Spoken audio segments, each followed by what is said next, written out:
What is going on, Crisis Actors? It is episode 1098 of Pop Culture Crisis. My name is Brett. I hope you guys are all having a fantastic day today. I am here with my co-host. Would you introduce yourself, please? Hello, Crisis Actors. It's Mary. Hope everyone is doing well. How are you, Brett? Oh, I'm doing all right. Before we get started, before we even do the goods, the bads, the indifference, how's everybody doing? Just a reminder, as always, that on Friday, because I saw some people talking about this on Rumble, they said, isn't today the day that they're doing 2 p.m. to 5 p.m.? No, my friends, Friday, we will be live from 2 p.m. to 5 p.m. rather than 3 p.m. to 5 p.m. because we are celebrating episode 1100. We always celebrate the 100s on this channel. Every day you get to live on as a gift, so you should celebrate the milestones while you have them. Sadly, and if anyone wants to propose Crisis Party wagers for anything, feel free to suggest them, but I'm not giving any guarantees that we'll say yes. It's just a possibility. We got two 20s here. One from Shane H. Wilder who says, do you want to read that one? You got it? I only see one, but the first one says, Happy Wednesday, Brett and Mary. I discovered there's a place in Göteborg, Sweden. That's why I made you read this, because I was like, I'm not where you can make your own custom zins, flavors, and strengths. We need to do a group pilgrimage. I saw a video of some doing it, and it looks cool. I am so glad to have learned about this because, wow, like I'm definitely going to make it one of my bucket list items. To go there? Yeah, I would love to do that. Although could get dangerous if they let you choose the strengths. I've seen some people who use nicotine pouches that they're not Zins. They're some other weird like black market version. It's like 20 milligrams per pouch, which for reference, I use 6 milligrams per pouch, which is half a cigarette worth. I think that's probably a class action in the making, but I've always wanted to try like a bubblegum flavors in, maybe something like sort of like a Starburst. That got like everybody in trouble when they banned like candy flavored vape. Yeah, and I think that's ridiculous because what do you mean only children like the taste of candy? You know what I mean? Like Good that point. just seems like irrelevant. You know, regulated or not, it doesn't really matter, but the flavor has nothing to do with it.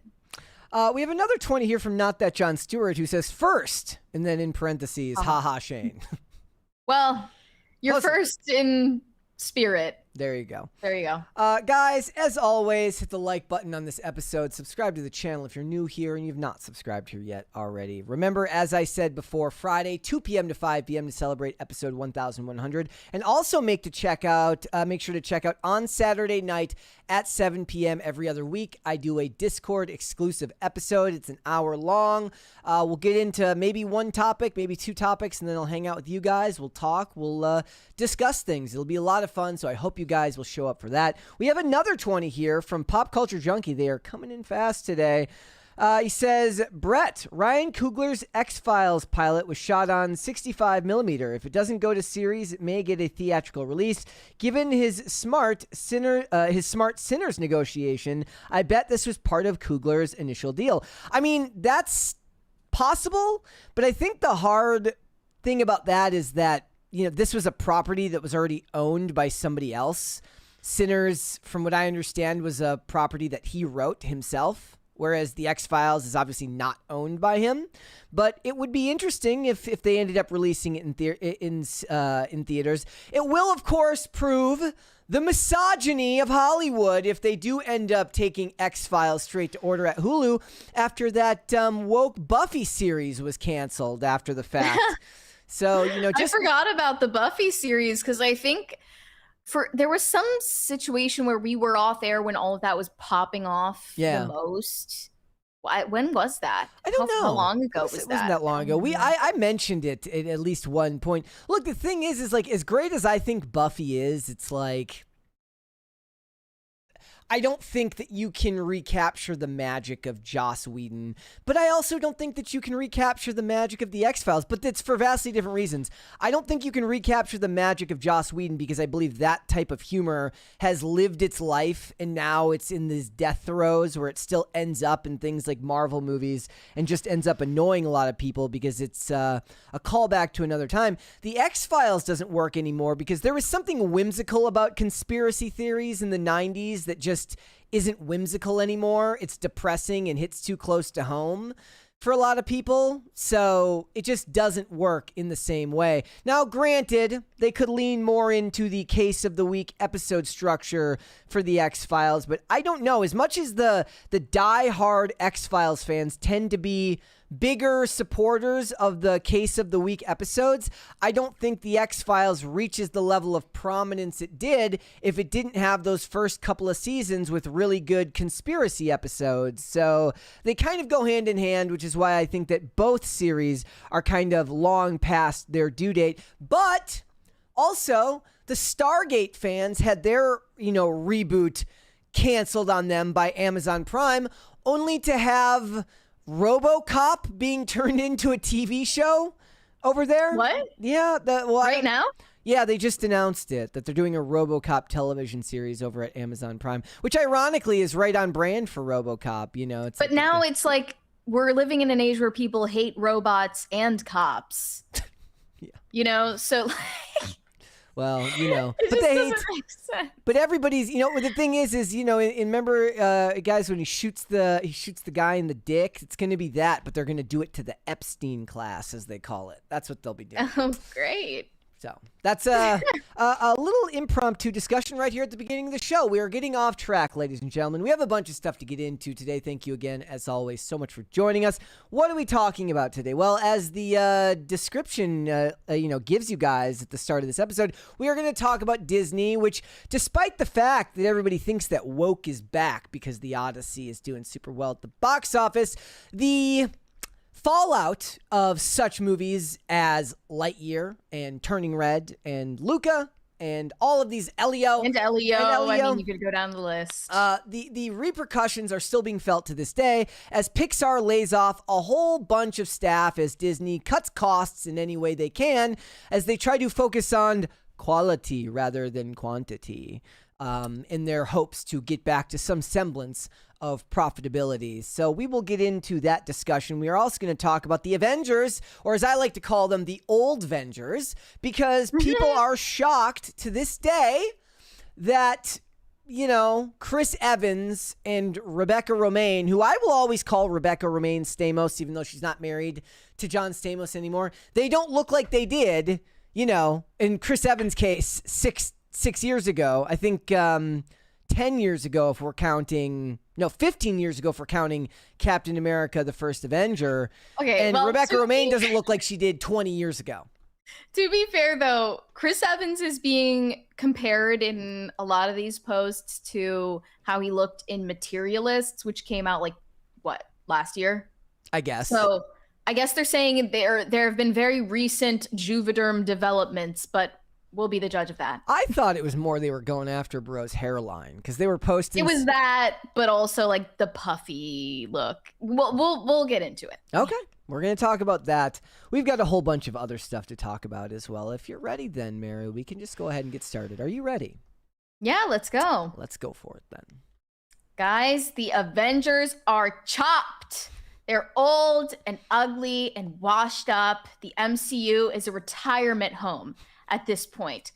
I only say that because the new design for Mystique, since it is no longer Jennifer Lawrence and is once again Rebecca Romijn, is getting flamed right now all over X, basically just because she is aged in the meantime. So there are these GIFs showing Mystique shape-shifting into Florence Pugh, which we cannot show because we will get quickly copyright struck. I think, yeah. Yeah, so let's just not even risk it. But someone said, am I effing missing something? Because that's not Jennifer Lawrence. You shouldn't be surprised, though, because Jennifer Lawrence is not coming back to the MCU proper. Yeah, as Mystique. I don't think that they could pay her enough to want to do that. Like now look, I don't know. They have literally everyone in the movie, but I don't know how they're doing. In fact, you know what? Before we get into all that, I'm going to wax poetic with the Akash Gupta post so people can get an idea of what it was like to bring this character to life. By the way, I can't stand Akash Gupta, if that even is his real name. That's why I'm naming him in part, because I know that you don't like him. But this is an idea so he can wax poetic about what it was like to bring Mystique to the screen. In 2000, Rebecca Romaine's call time was midnight, so cameras could roll at 9 a.m. Becoming Mystique took 9 hours and around 100 individual silicone prosthetics covering 60% of her body and hand-painted blue over the rest. Removal took another 2 hours. That's 11 hours of makeup wrapped around every shooting day. The first film's contact lenses nearly left her blind, so she had to fight choreographed battles that she couldn't actually see. They moved to the yellow eyes in post-production for X2. The paint transferred to everything she touched. The crew always knew when she'd used the bathroom because the toilet seat turned blue. Over 3 films, the team compressed the process from 9 hours to 6 hours. Then Jennifer Lawrence inherited the role, developed skin reactions to the paint, and the studio cut it to 3 hours with a partial bodysuit. Each generation of Mystique traded a little bit of the look for a lot of labor, which explains the reaction to today's reveal. The version fans keep holding up as the definitive Mystique is the one that was too brutal to keep producing. The 2006 look wasn't a design choice anyone abandoned for creative reasons. It was an 11-hour daily industrial process that only existed because one actress agreed to live inside it. Romaine put it best herself. The makeup was the job. The acting was free. Well, that still doesn't excuse this awful haircut that they've given her. Yeah, she would like to speak to the manager. Right. It's literally the Karen cut. And they're calling it the biggest downgrade in cinema. I will say, so there was a show that Jamie Alexander, who's also an MCU veteran, starred in called Blind Spot. And the hook of this TV show was that they find her basically naked in Times Square, covered in tattoos. And the tattoos all basically uncover clues into preventing terrorist attacks. It's the most ludicrous plot. It was actually a lot of fun. The show was actually a lot of fun. I think it was a Martin Jarrow show. But here's the thing. Eventually, as the show went on, she started wearing longer sleeves and covering up as much of her as possible because it was just too much fucking work to do the fucking makeup all the time. Like, I think by season 3 or 4, they had basically what looked like a bodysuit with the tattoos printed on it. Well, there is an attention to detail that's, I think, been lost. Noticed people were criticizing Nolan for doing nothing to hide, making no effort to hide Travis Scott's tattoos in the movie, which I would agree with. But we're just not really in an age where they care about the quality as much. I have no idea what this has to do with angry lesbians, other than her haircut being characteristic of an angry lesbian. No, it's the Hollywood version of those tweets that says, like, you remember the one tweet I sent you of the guy who shows the woman who's the bartender, and it says, like, every town had one of these at their local TGI Fridays till Barack Obama made it illegal to be heterosexual.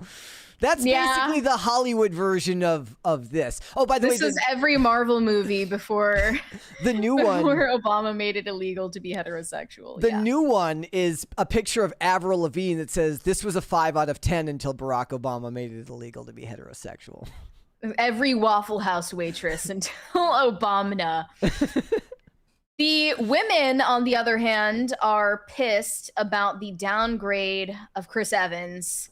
Here is actually an after and a before picture from left to right. We have retired chud Chris Evans and full-time slut Chris Evans. Their words, not mine.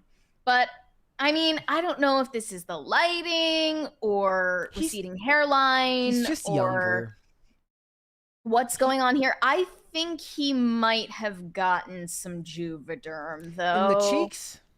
Especially in this next tweet, they had a before and after featuring a photo from Materialists from 2025. Yeah. And There's definitely some more definition in his face in this still compared to the one in the trailer. Look, I don't know how steroids work, but it's possible that he needed to bulk up and quick to do this role.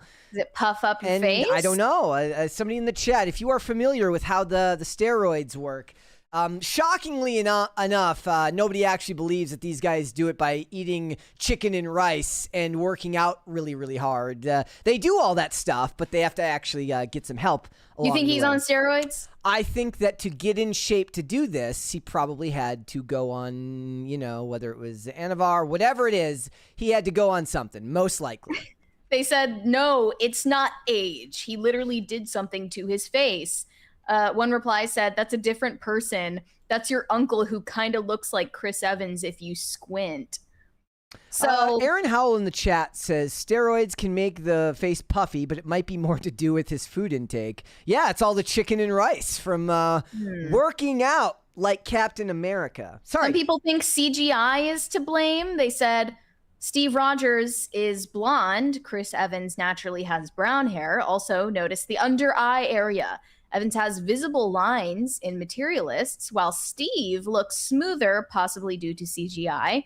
He was much leaner there, so he'd probably need to bulk up again for Doomsday. He was in He was in that movie that I liked called, what was it, Red 1, and he was tiny. He was tiny in that movie. He didn't have to work out anymore, and he was probably enjoying that.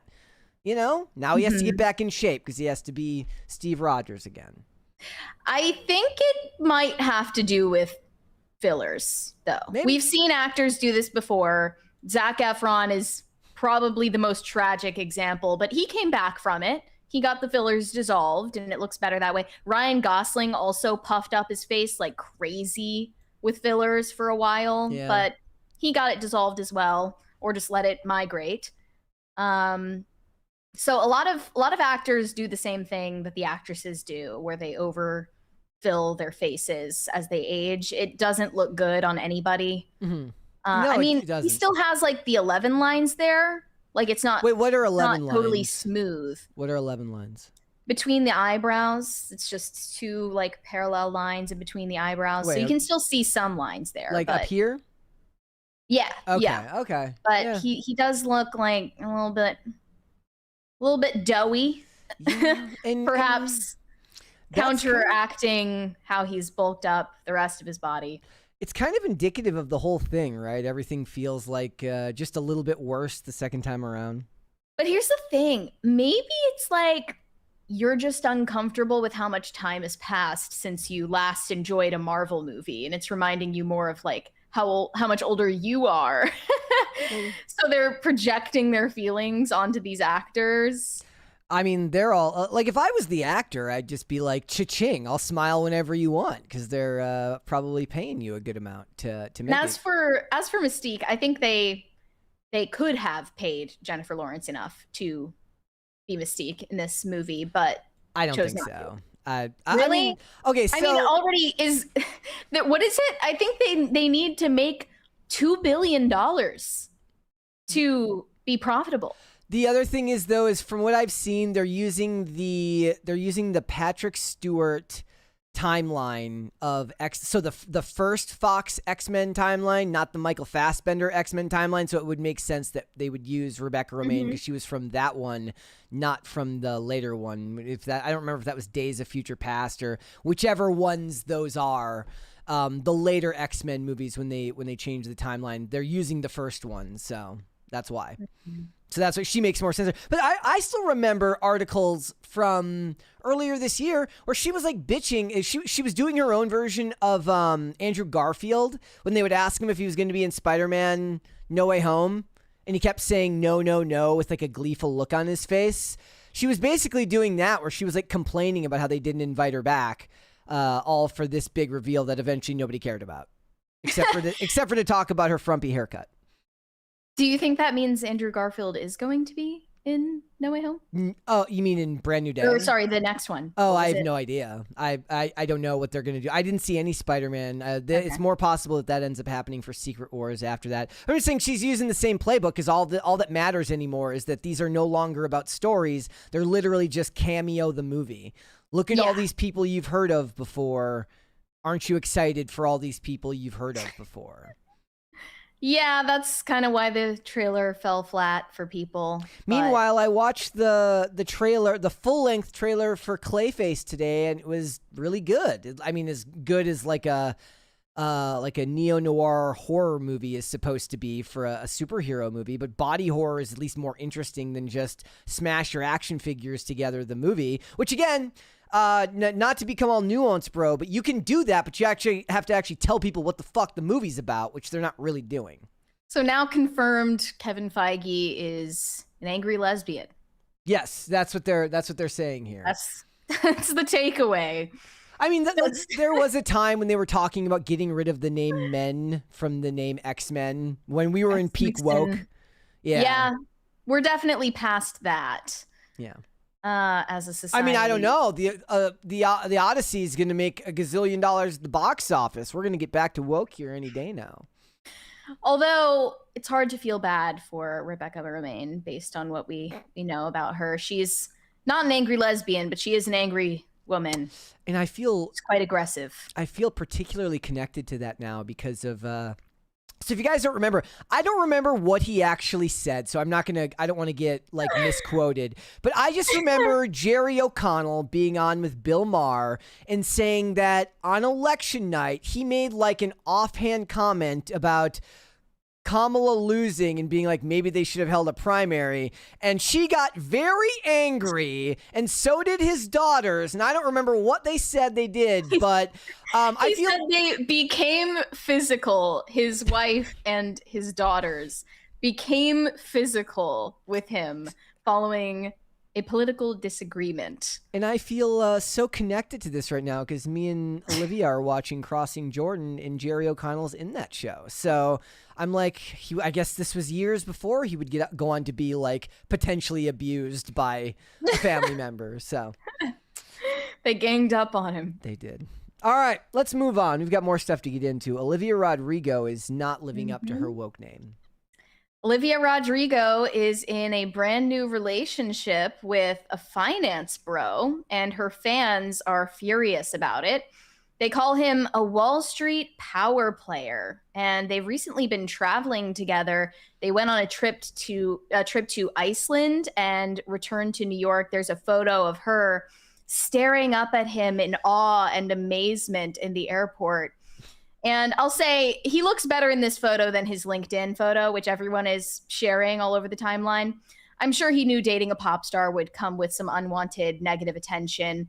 His name is Julian Cronenbergs, and her fans have already excavated his entire life online, and his LinkedIn profile shows that he works in private equity and specializes in AI transformation at a firm called HG Capital. I don't know what that means, what AI transformation means. Nobody does. There's his LinkedIn headshot.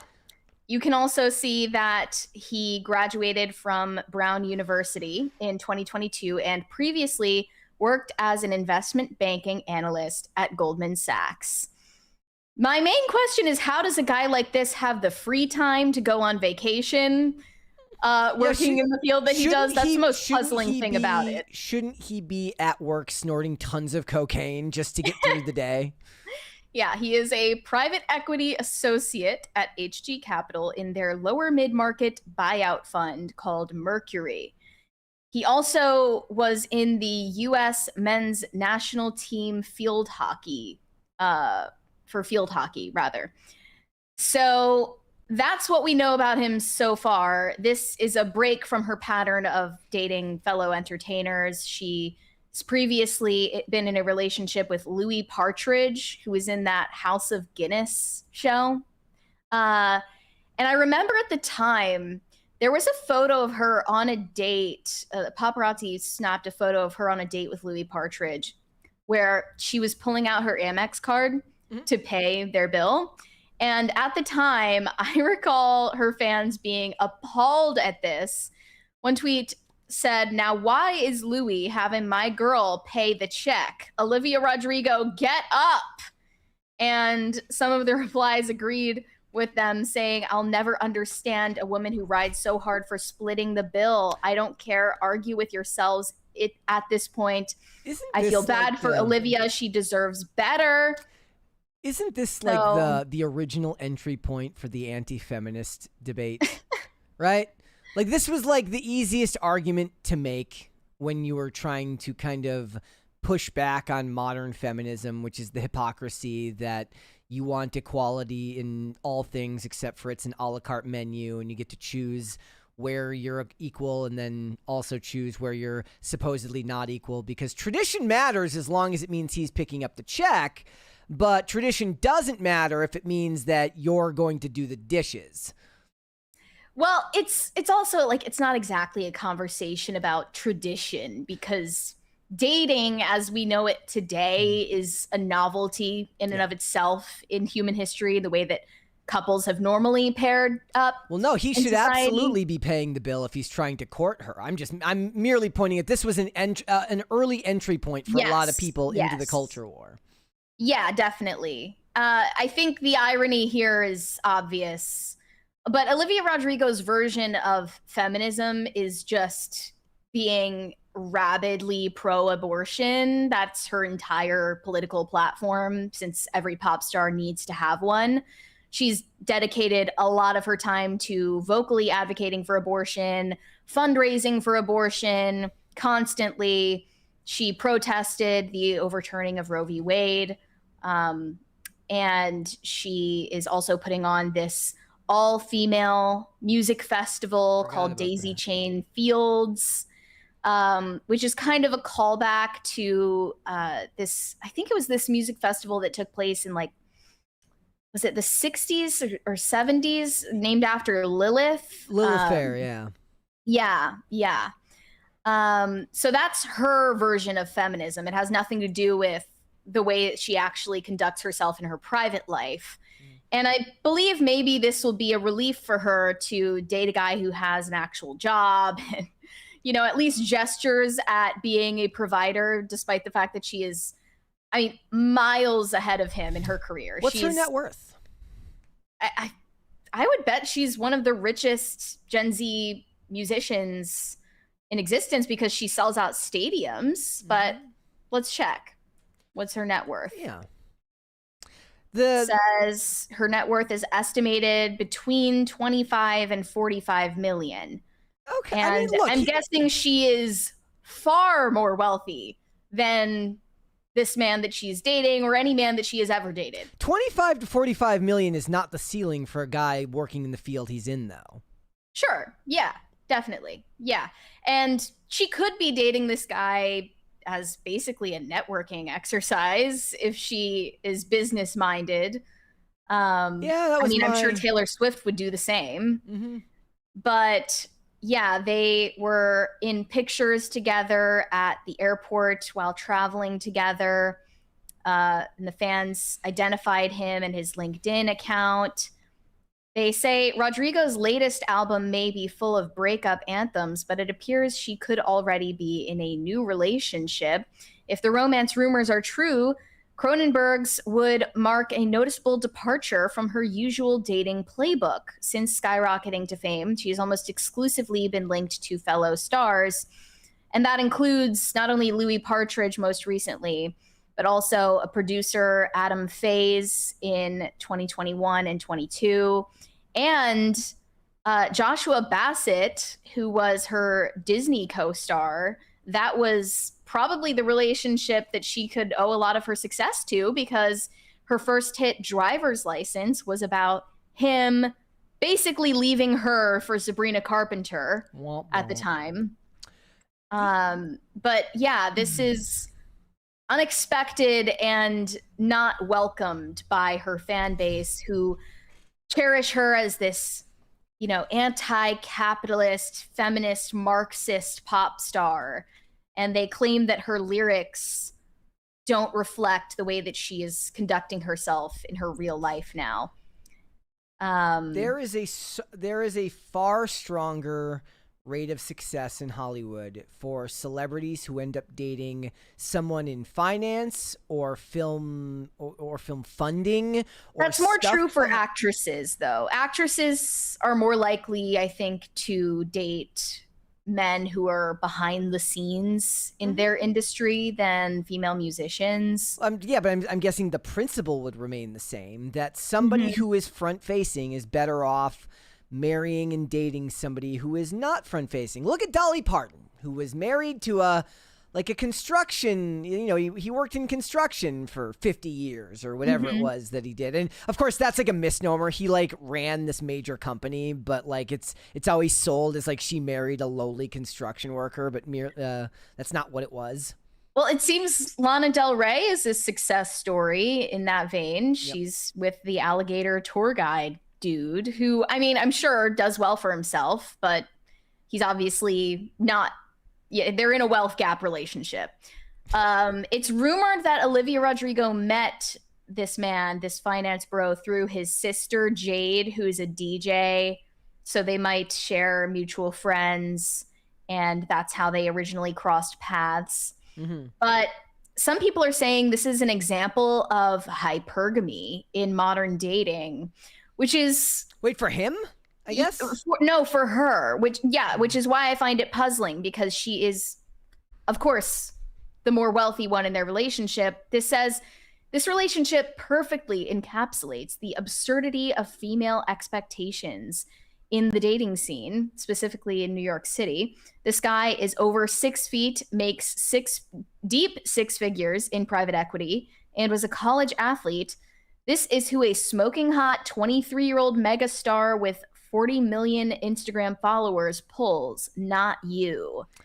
Okay, so what I don't see it as hypergamous though, because at least if we're talking about money, she's always going to date down, especially if she's going to date anyone within shouting distance of her age range.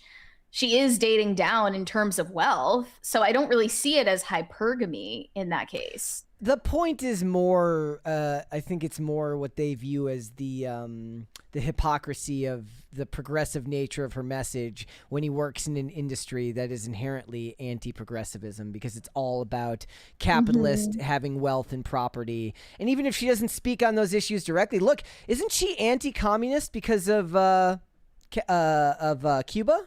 Am I wrong about that? What do you mean because of Cuba? Hold on. Isn't her family from Cuba? Is she Cuban? Isn't? Am I thinking of somebody else? I thought she was anti-communist. Doesn't mean she's not a. It's like Animal Farm. You can be anti-socialist or anti-communist while also being. She is Filipino. Okay. I'm not sure who that was. I could have swore she spoke out against Castro or against stuff going on in Cuba. No, that was someone else. I can't remember who it was now, but she's not Cuban descent, so she probably has never spoken on that.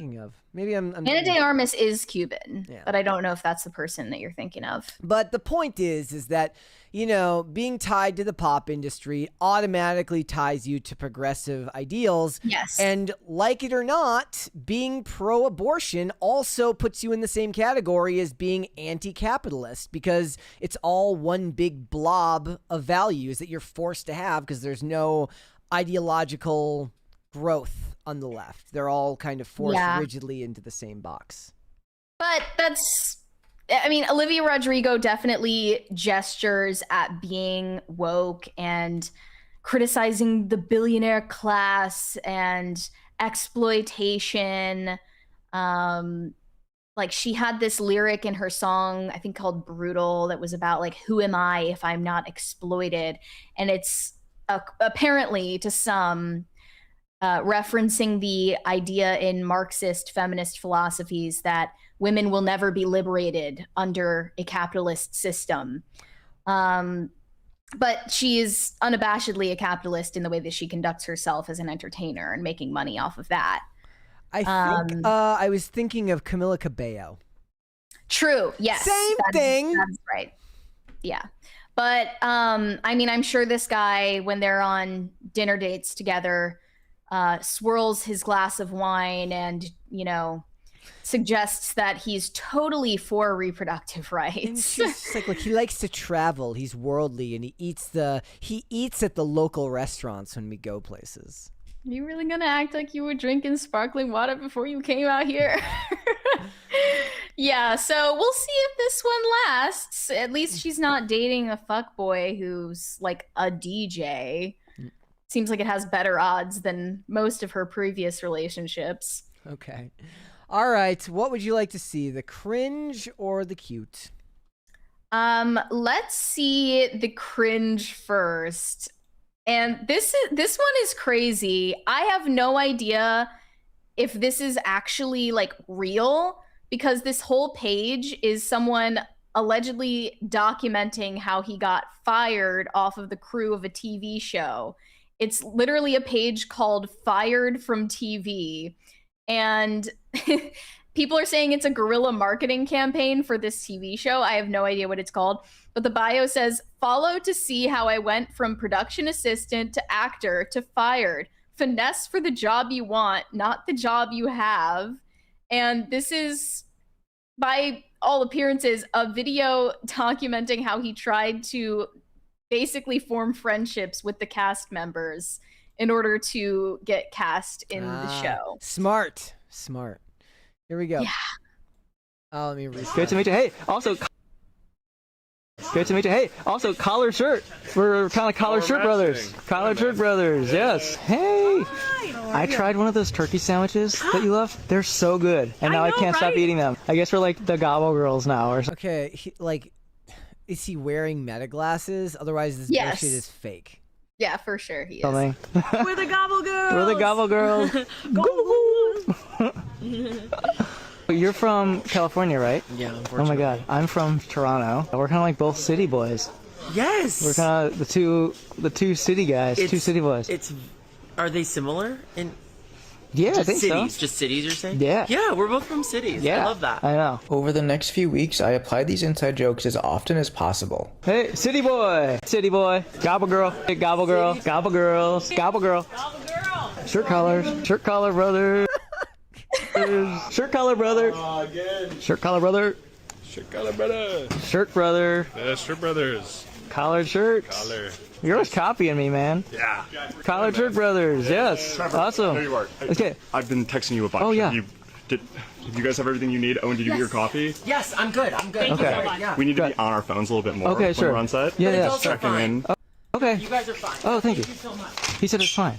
Yeah, he's being nice. Okay. Okay. The inside jokes were working really well, so follow to see how I actually ended up getting cast on the show before getting fired.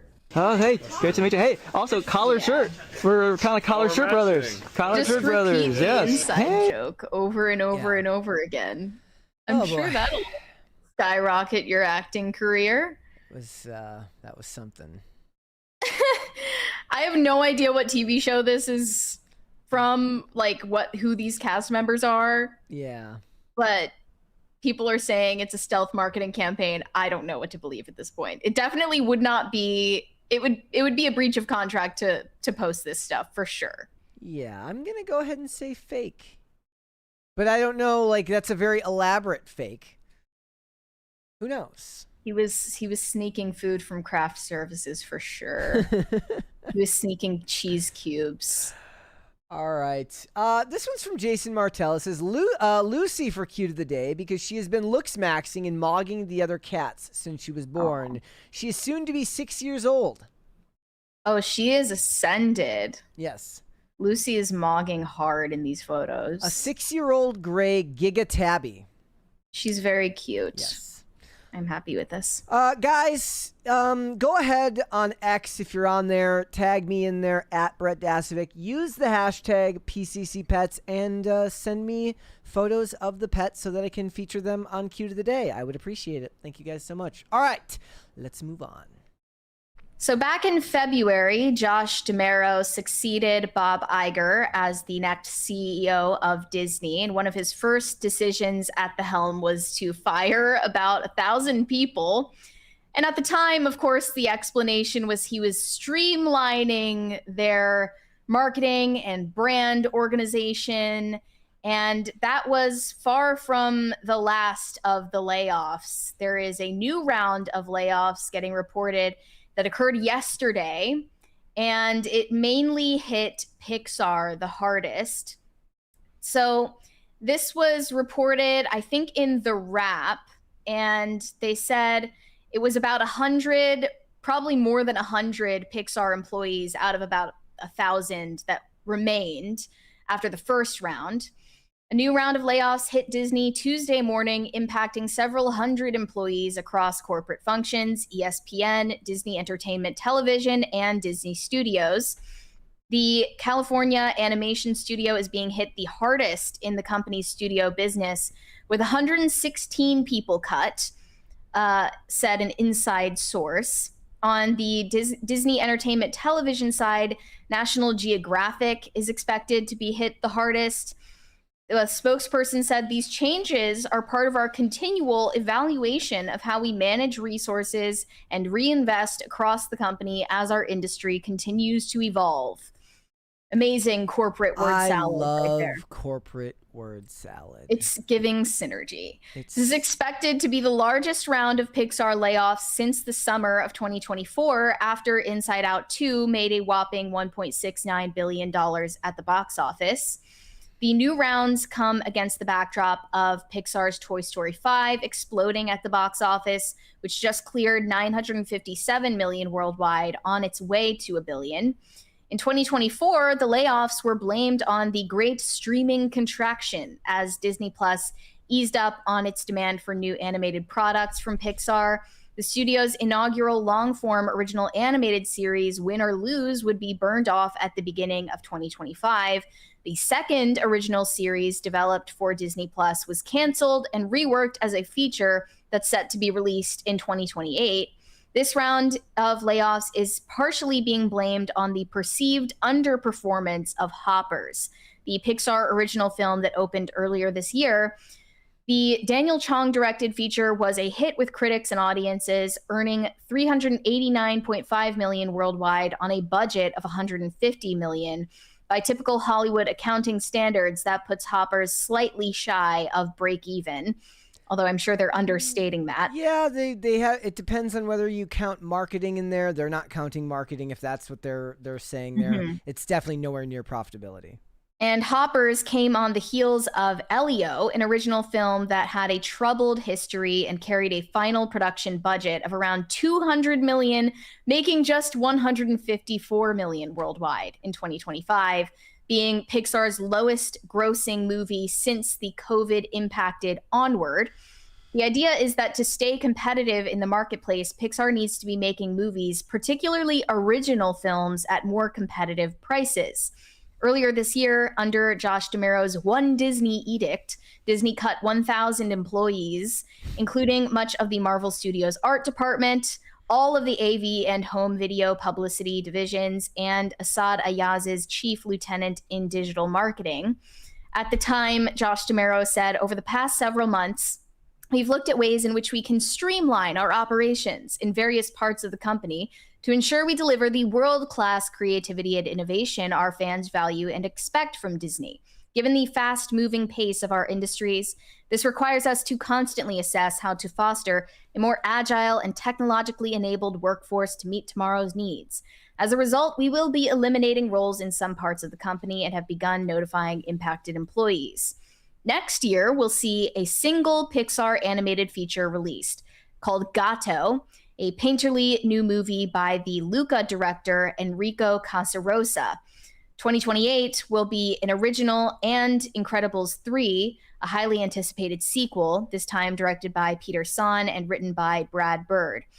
So I feel like many others, this is not quite a fair assessment because they're making up for the failure of live action remakes, most recently Moana, not exactly rewarding the success of Toy Story 5 at Pixar.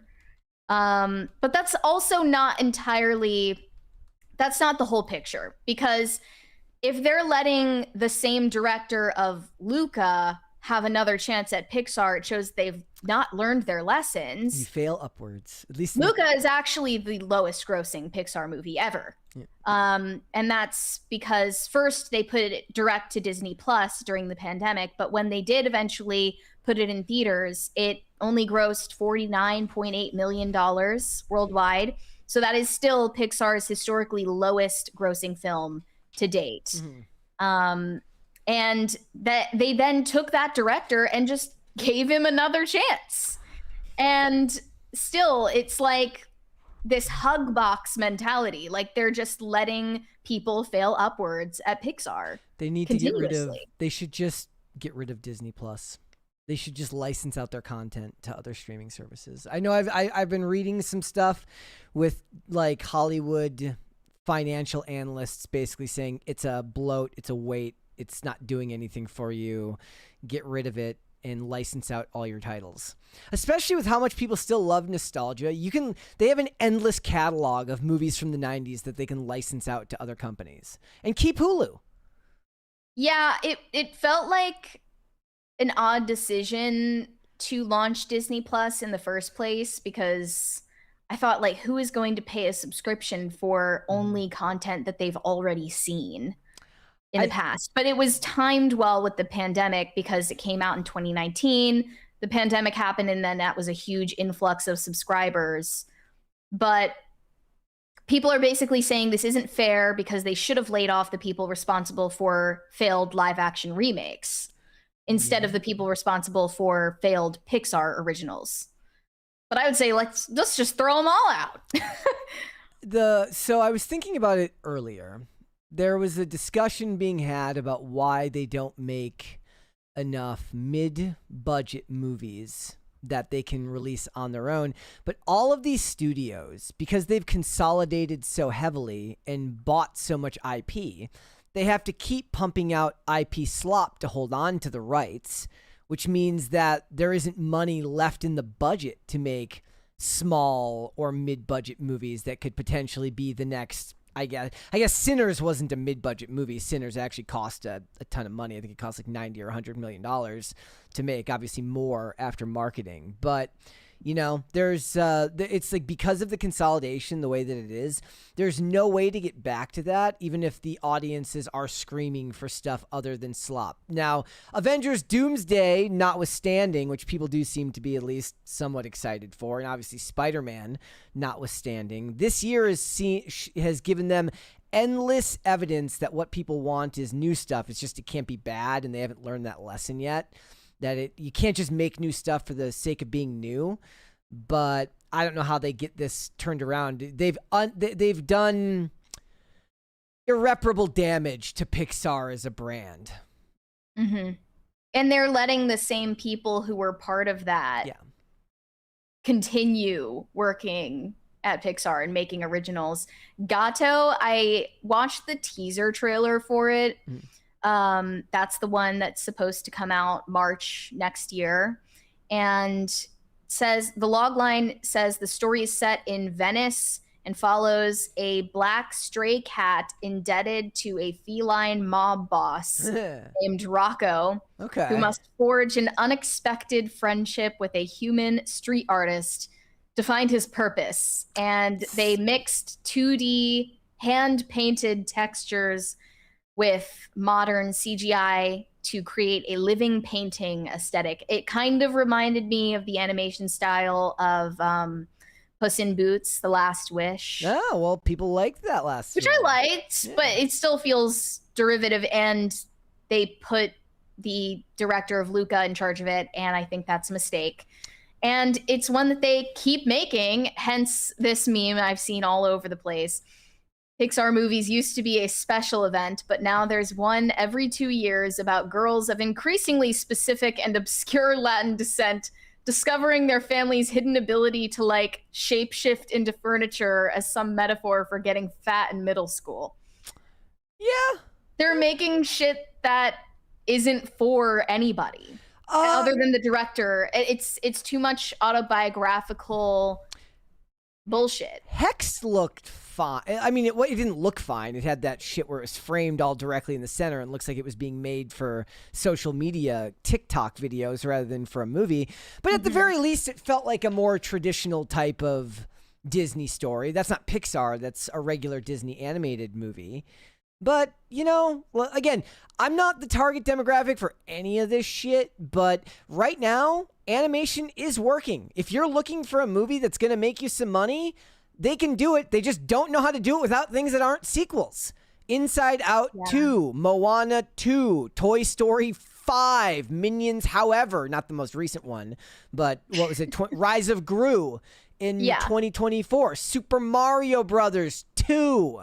They don't know how to do it with original properties, and that's the next big code that they need to crack, is how to do this shit with original movies. Do you think it's because they're putting non-parents in charge of writing these stories? Probably, honestly, probably.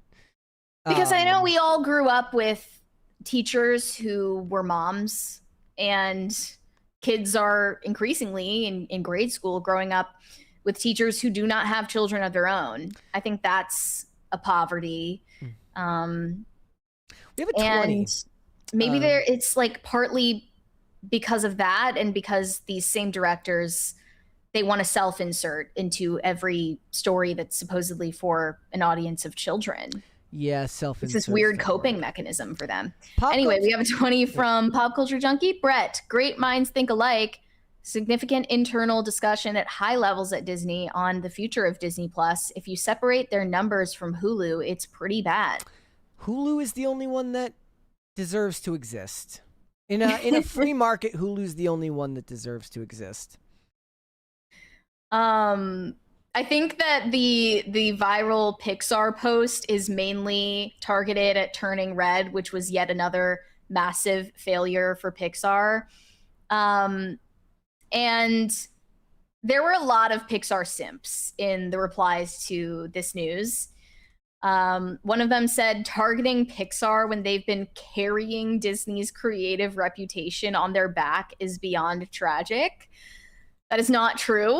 The only successful Pixar movies in the last, since really COVID, have been sequels, as we said.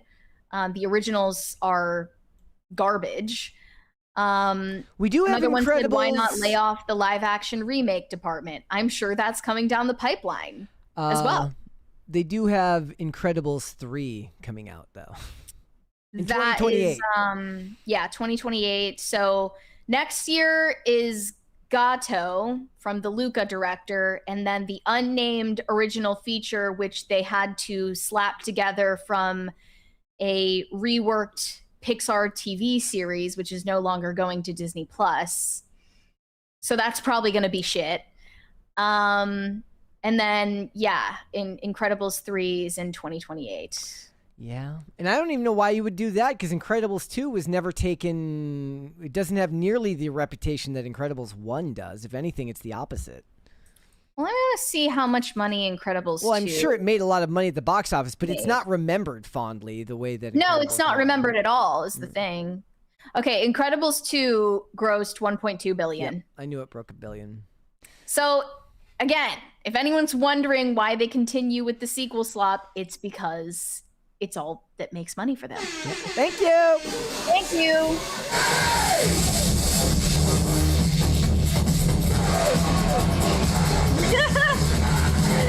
I'm just thinking about Turning Red. Like, that was peak woke. Anyone thinking that Turning Red was going to be a successful movie, or maybe they didn't even care at that point. A metaphor for like getting your period specifically for Asian women, and like getting made fun of for like having a smelly lunch that you bring to school. Like, I swear the self-insert shit needs to stop. Yep. It's so stupid. Yeah, it's very stupid. All right. That's like also, people make fun of liberal white women all the time. I have to say, the worst wokes are American Asian women with degrees. They are by far the most annoying woke people. They literally, their villain origin story is getting made fun of for bringing a smelly lunch to school. Like, that's the hardest thing that they've ever had to go through in their lives.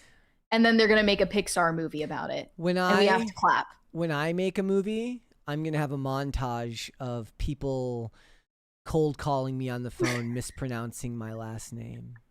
Another one of their claims to fame is... And I'm going to call it racism because they can't pronounce my last name correctly. For those affluent Asian liberal women, another one of their claims to oppression fame is, oh my gosh, like white men, they're just like sexually obsessed with me. As they like being it's literally fetishized. it's like the nail meme where they're looking at their nails. Like I can't with these people. All right, let's move on. We've got more stuff to get into. Anya Taylor-Joy, what's she up to? So Anya Taylor-Joy recently appeared at the World Cup final in support of her home country, Argentina. And what most people noticed is that her buccal fat is suddenly making a reappearance. I think she was one of the actresses most often speculated to have gotten buccal fat removal procedures, because we've seen many red carpet photos of her with very hollow cheekbones. I think that's still a matter of speculation. She's never spoken on it. To my knowledge, the only celebrity before or since this became a plastic surgery craze who has confirmed getting buccal fat removal is Chrissy Teigen. There's very little I can applaud Chrissy Teigen for, but that's probably the beginning and end of the list. She posted about it casually on Instagram in 2021, but she's the only celebrity who's ever admitted to getting this procedure done. Isn't it weird considering her like chipmunk cheeks were like a feature, not a bug for her? Yeah, I mean, I think that it's a trait that, you know, is beautiful and doesn't need to be changed whatsoever. But here were these photos. Let's show them. One said, I don't know what this is, but this is the best she's ever looked. There's one. It's not great lighting, but you can tell that she has her facial volume back. And in another one, she's smiling. This is a little bit better quality. Why is her buccal fat back? And there are people, instead of saying that she just probably lost and then gained back some weight, they're saying, no, she got buccal fat removal, but then she went in again for buccal fat restoration. That is another procedure being offered by one of the pioneers of buccal fat removal. The hell did you just call it? Restoration? Restoration. Okay. I was like, what does it matter? I don't know. I don't know. Buccal or buccal? You're like just way smarter than me. I thought you were using like a different word, like it was something specific to the industry. Like they have a name for it. Like it's like spelled with an I or something. But this is on the website for Faces Plus, which is a medical spa based in San Diego. This is Dr. Stephen Cohen. And he is known as one of the pioneers of buccal fat removal surgery. And I did notice when I checked to make sure this was real, he has a page dedicated to potential patients who elect for buccal fat restoration. And he said, restore cheek volume for a rejuvenated look. My first thought was, this has to be for women who have naturally lost fat in their face by aging, right? Yeah, that makes more sense. But he does actually mention that people are unsatisfied with the results of buccal fat removal and go back in to put it back where it was. I mean, that is like business. That's insane. That is like evil genius businessman 101. You create a problem and then you offer the solution. Yeah, exactly. And they did point out in this tweet, surgeons convincing women to get buccal fat removal just so they can regret it later and come back to have them restore their buccal fat is a classic example of creating a problem so you can provide the solution. And I'm sure make lots of money in the process. But this page says, buccal fat restoration is a surgical procedure designed to restore volume to the cheeks by replacing or augmenting the buccal fat pads. These fat pads in the lower part of the cheeks play a crucial role in a youthful and balanced facial appearance.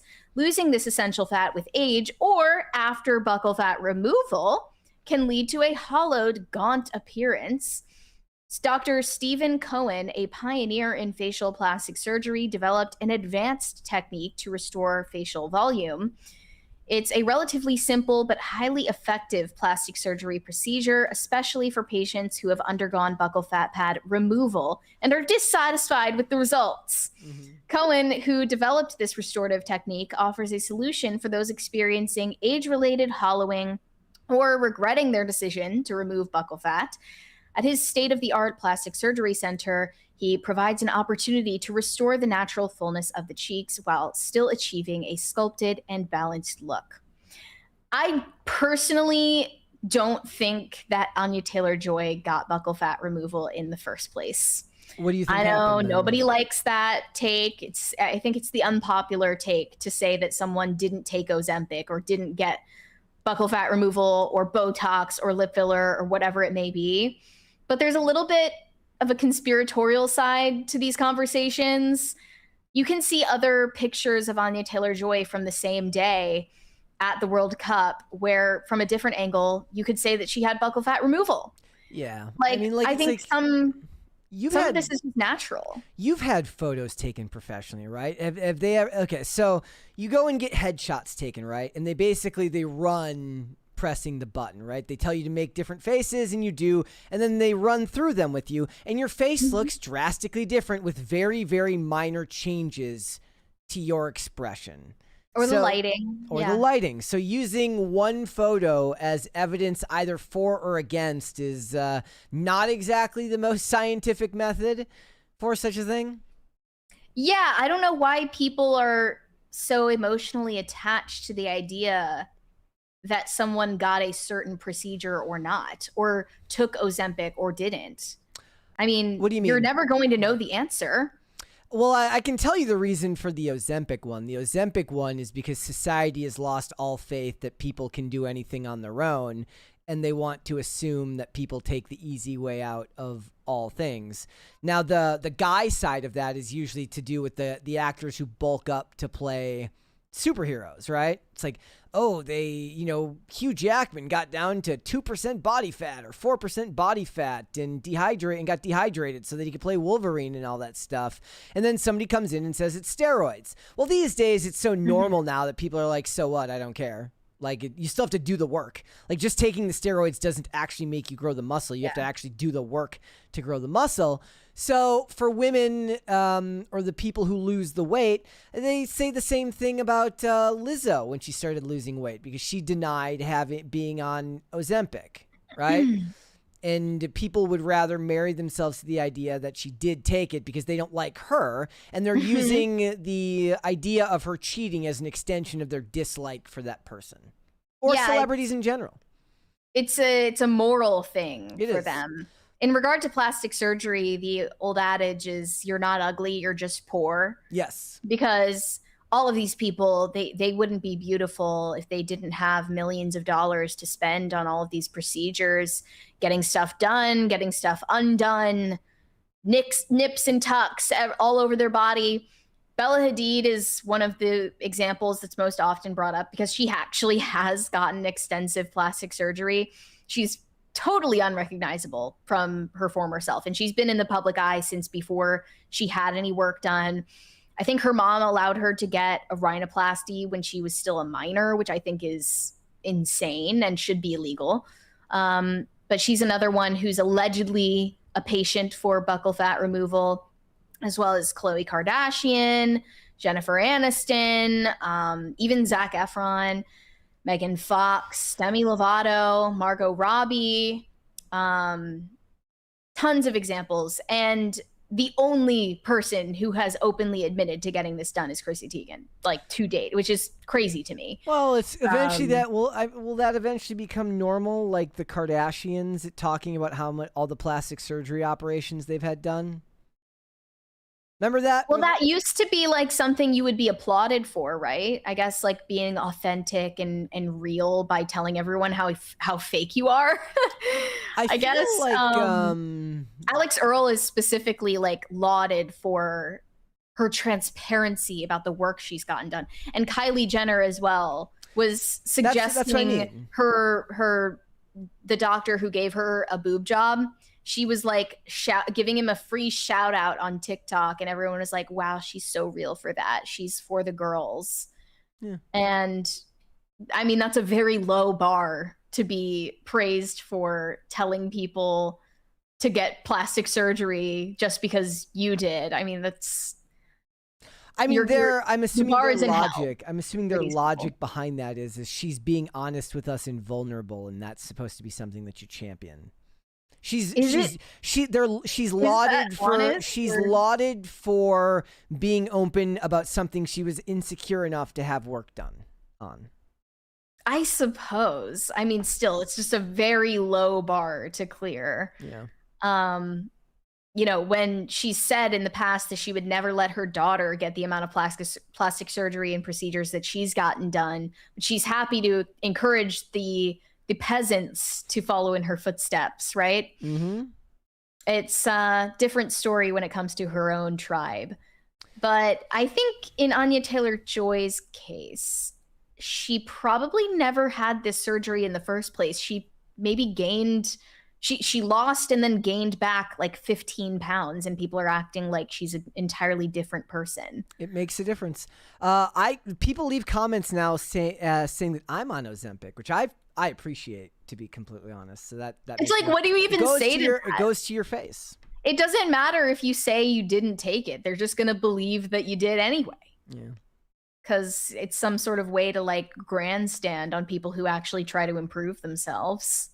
And Anya Taylor-Joy as a whole, you know, look one to the other. I mean, it could just be the virtue of how old is she? Is she in her early 30s or something like that? I think she might not even be in her 30s. So, I mean, your face changes a lot at that period in time.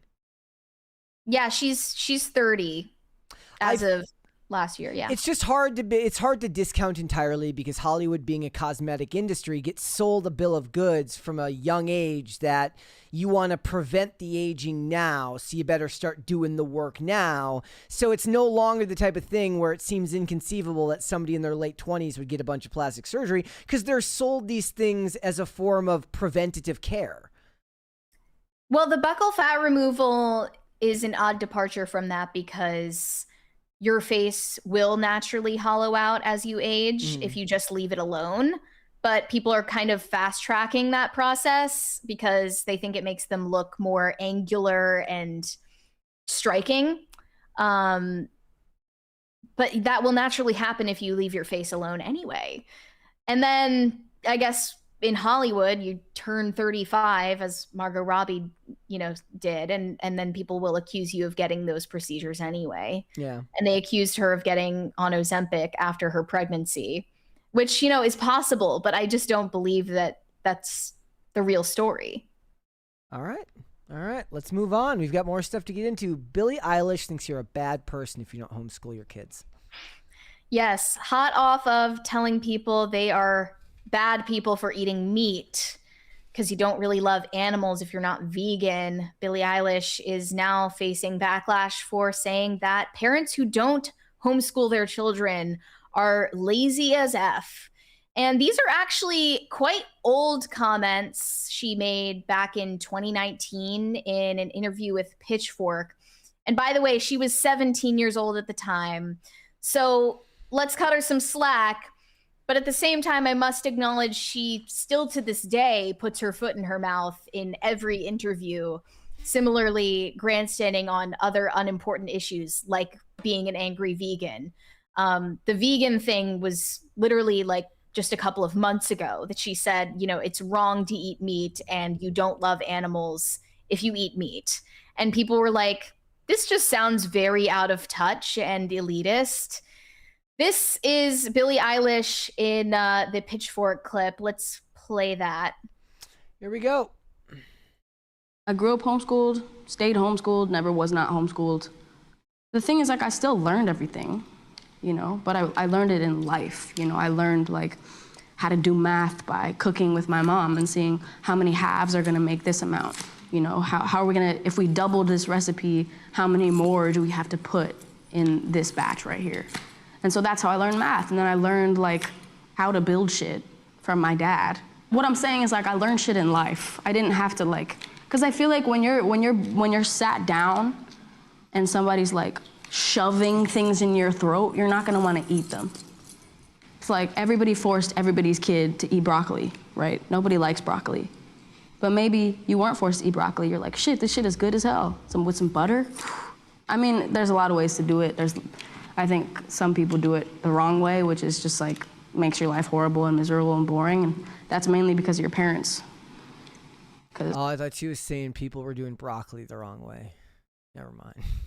Parents are lazy as fuck. That's why they send their kids to school in the first place. Okay. So, first of all, Billie Eilish does not speak like someone who is well-educated. Maybe that's a stylistic choice. But is that her own version of like Aquafina's black scent? Yeah. I mean, she's maybe putting on a show. Perhaps she didn't always talk like that, but she doesn't sound very articulate or well-educated to me. And I highly doubt that she learned algebra, for instance, by cooking dinner with her mom. And she probably dropped out of school at about an 8th grade level, if we're being generous, because of the timeline of when she started doing music full-time. Mm-hmm. And, you know, that's fine if you don't need to be educated to enter the music industry. That's, you know, perfectly fine. I'm sure it's worked out for her. But it's odd that she's kind of prescribing for literally everyone else on the planet how education ought to be done when she had such an unconventional upbringing in quite a position of privilege, actually. Mm-hmm. Not to say that her parents are megastars or anything, but they're both actors. That's how they met originally. I went through her parents' IMDb pages earlier today, and they're working TV actors. At least they were. Who are her parents?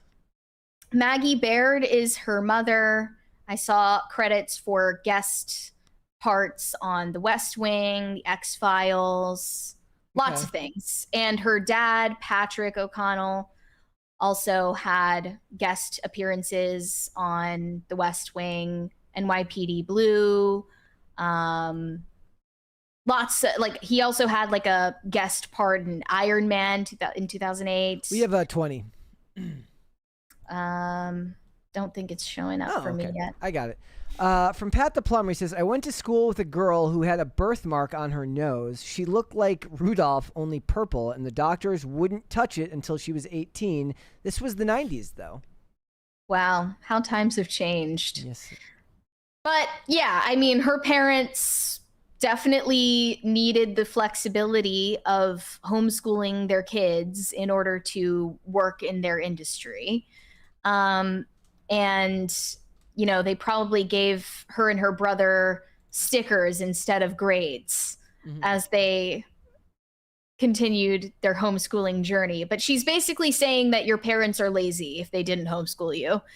And perhaps her views have evolved since 2019, but no one's really asked her since then. And recently, Charlie Puth reposted a TikTok that was calling Billie Eilish tone deaf for this take. And let's show that rebuttal video. Okay, here we go. This one here? Mm-hmm. Okay, let's refresh. Sorry, guys.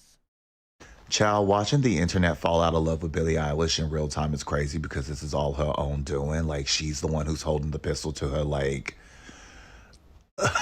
reputation with the internet. Because what do you mean people who do not homeschool their kids are fucking lazy? Like, people don't have the financial means to homeschool their kids. That is such an out of touch take. And she's like, well, I was homeschooled my entire life. It shows because it's just so sheltered to have that kind of ideology, because there's financial reasons why people cannot homeschool their kids. Hell, there's a skill set, you know, issue to why people should not be homeschooling their kids. And it kind of shows with you because you have been saying some dumb ass shit for about the last year. Like, I get it, you a vegan and all that shit, but you give vegans a bad name because telling people eating meat is inherently evil is also kind of crazy, because people actually have to eat meat to survive, because not everybody's dietary functions and health can go without meat. Like, I don't get why Billie Eilish is just talking. Just make us music and shut the fuck up. Because you are sounding like an entitled rich elitist after going after entitled elitist. You are part of the problem, Billie, because you keep spewing out dumb shit. On top of that, too, you'd even denounce your fans for being racist towards Beyonce when Is this like some sort of like weird horseshoe theory with like far leftists and far right people? What do you mean? I mean, this guy's I'm guessing that this guy is, you know, he's probably more likely to be, you know, a fan of far left pop musicians than Kid Rock, and he's talking about people being out of touch and elitist. It just feels like a weird type of horseshoe theory, where he's come around to the other side. You know, people on the right would be saying the same thing, except for they would be applauding the homeschool part, but definitely calling her out of touch and elitist. It's more related to class than anything. Here we go. Let's continue. Boy Carter won Album of the Year. You didn't say shit. You just being racist and allowing racism from your fan base is inherently evil. Like, damn, Billie. And back to the homeschooling thing, too, is just like, it's such a tone-deaf hill to die on because, again, families are not all the same. America shouldn't be a monolith. We shouldn't be homeschooling our kids because we see the damage with your rhetoric that it can cause. And then on top of that, too, it's just like, not everybody wants to homeschool their kid. Doesn't mean they're lazy. Like, come on, girl, grow up a little bit. On top of that, speaking of growing up, like, I'm still weirded out by Billie Eilish because she dressed up like a baby when she had that weird age gap relationship and the boyfriend dressed up like an old man. Like, what's the message behind that, girl? Like, okay. So that was just kind of going through the laundry list of weird things that Billie Eilish deserves a side eye for doing. But as it relates to homeschooling, most of the comments here are saying this is, that homeschooling is generally a bad thing. And Billie Eilish is not doing great PR for homeschooling, even though a lot of people on the right would be in favor of it. One person said, I would argue most parents should not homeschool. Another said, I don't think homeschooling should be allowed unless the parent doing the homeschooling has an education degree or a master's degree. I would love to see where in the statistics of America's shitty performance in public schools it says that that's necessarily a good thing. Homeschool students do perform far better than the national average. But here's the thing. I think that Billie Eilish and her brother, Phineas, sort of fell into the same trap that Will and Jada Smith's children did, where they were fostered from a young age to believe themselves to be geniuses and uber special, and their parents were hell-bent on having famous children because, of course, they come from that world. And one of the things that Phineas has said in favor of homeschooling back in 2014 was being homeschooled is all about self-discovery. It's something I've really enjoyed and thrived under. I'm not at a high school where I have to base my self-worth off of what other people think of me. I have to think, what would I like to be doing? How would I like to be as a person? And I think that is an enormously positive thing. So it was all about the self and self-expression, and that was the reasoning behind her parents choosing to homeschool.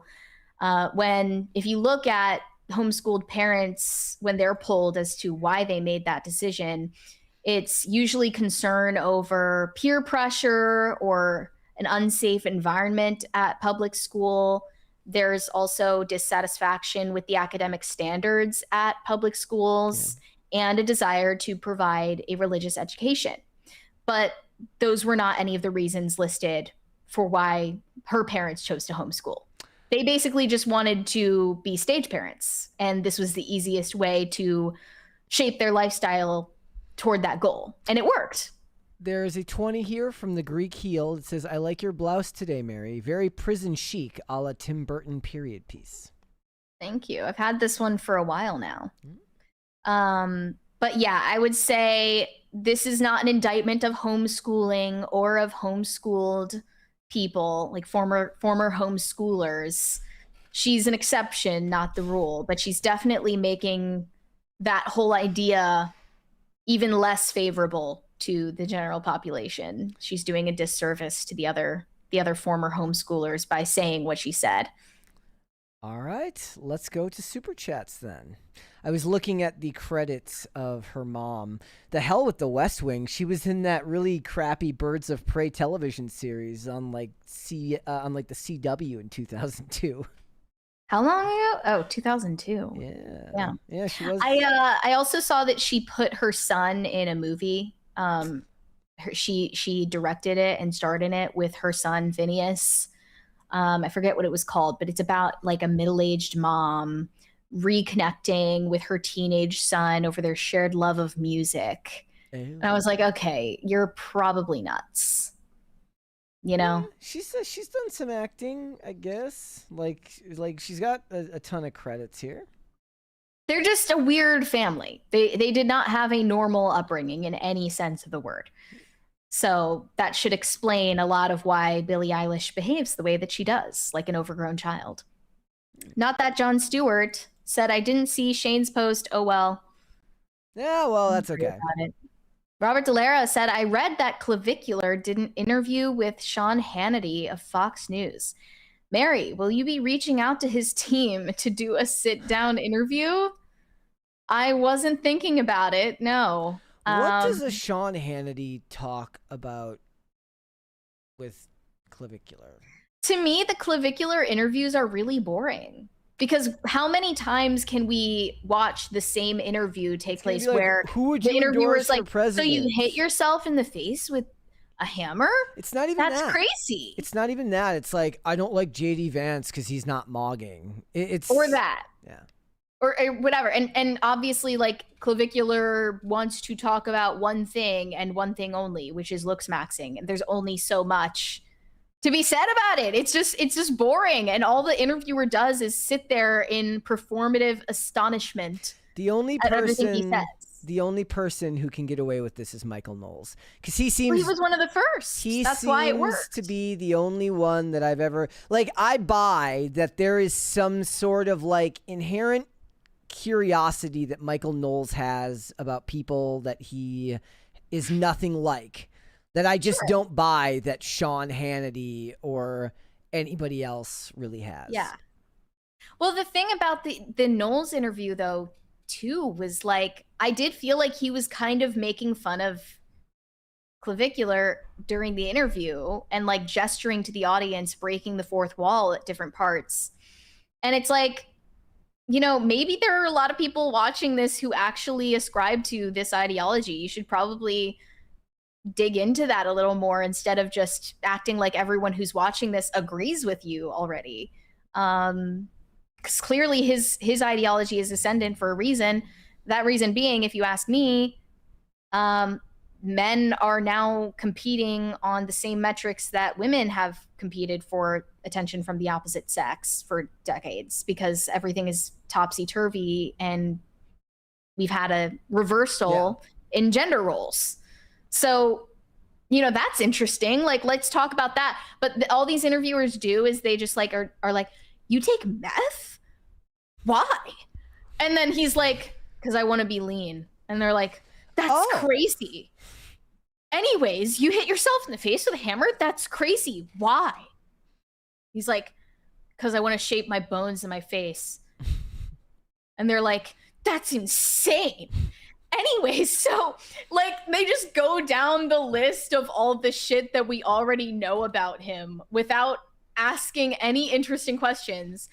And okay, what would you ask him if you were to have him on for an interview? What questions would you ask Clavicular that you feel like other? I mean, I'd be way more not? interested in like, what was your upbringing like? You know, what was your first experience using the internet? Like, have you ever made friends on the internet? I don't know. Like, that, like, I'm interested in the backstory of like how did we get here, not like what you're like what peptides you're injecting. Like that's the least interesting thing about this person. Yeah. So I mean, it's all just like shock values, cheap shock value, and it's mainly, I mean, if he's getting interviewed for Fox, they're obviously catering it to an audience who has never heard of him before. So I guess that's what they're going for. Brian Bledsoe said 11 crisis parties for 1100 episodes. Brett wears a Bob Dylan shirt, 22 parties, and Mary dog sits for someone. That's okay. Here, the wager for Brett is way easier. I mean, not than really. the wager that you've proposed for me. Sacrificing my dignity in wearing a Bob Dylan shirt is a pretty egregious thing. So.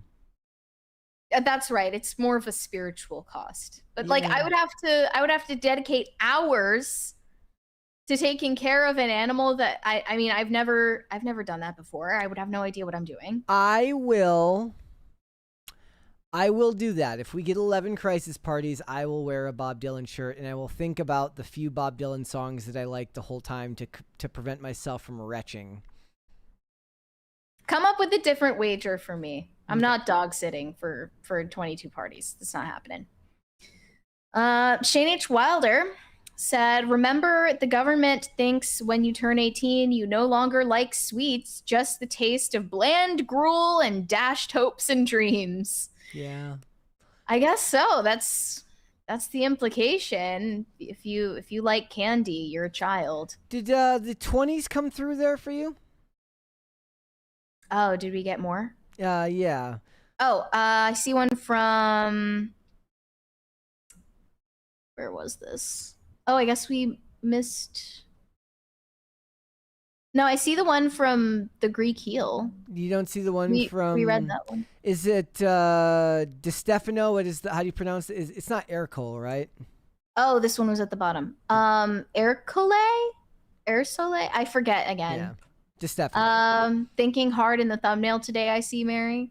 Well, I was trying to do the Woody pose, which, by the way, is not an actual still from the movie. But if you know, you know. I think I nailed it. Shane H. Wilder sent another 20 here. I have no issue if some can and want to homeschool. I do find it funny that people point to the clip from the movie Captain Fantastic about how good homeschooling is when the family in the movie were eco-socialists. It should be less about how good homeschooling is and more about how bad public schooling clearly is, given our testing and the reading comprehension rates. And I'm not just saying that because my reading comprehension is horrible. It's not just anecdotal evidence. It's actually true. People are graduating with egregious reading levels. I will say Billie Eilish's extremely weird family aside, I've had more experience interacting with former homeschooled people around my age than the average person has. Both in high school, like I was in high school with a lot of kids who homeschooled up until high school or middle school. And I went to college with a lot of people who had been homeschooled up until graduating high school. And I'm sorry to say, it's true that a lot of them are not socialized properly. I mean, that's true. That is just a stereotype for a reason, as most stereotypes are, based at least in a kernel of truth. Thank you. That is true of former homeschoolers. Thank you.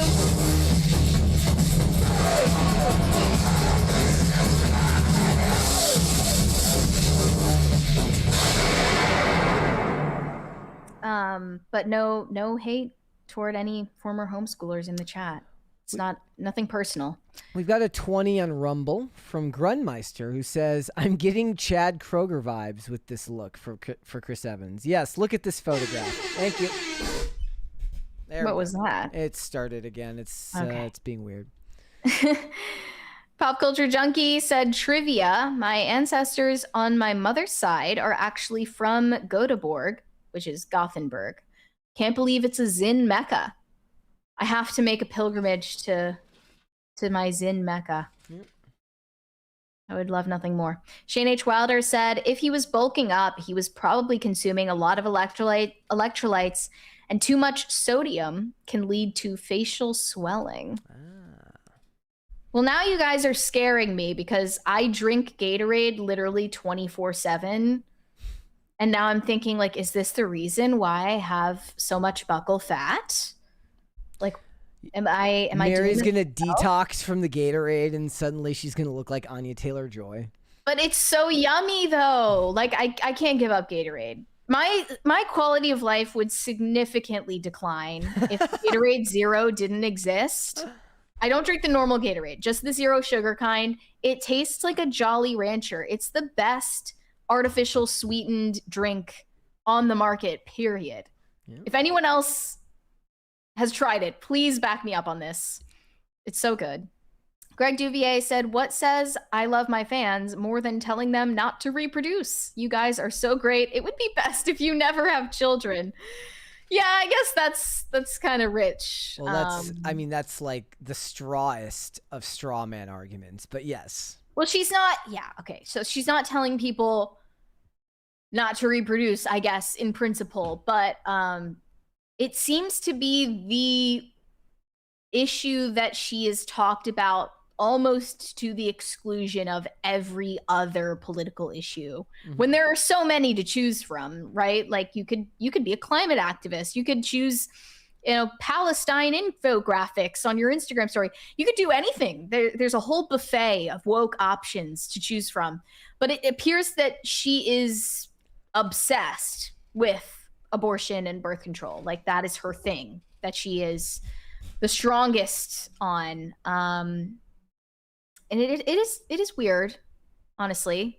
But who knows? Maybe there's more to the story there. Shane H. Wilder said, it has to be fake. That's not how inside jokes get started. They just sort of happen. Kind of like if I said, she's a wicked witch who belongs in hell. They also don't start when somebody's clearly recording you. Well, he was wearing the smart glasses. I guess maybe they didn't clock him on that. But yeah, I mean, we have a lot of inside jokes on PCC. I would be willing to bet if nobody's forcing it. If it was a serious film set, they would prevent crew members from having meta glasses because they don't want leaks getting out. Right, which is why I was like, is this just a stealth marketing campaign in and of itself? Like, I guess we'll find out, but I've never seen any of those actors in my life.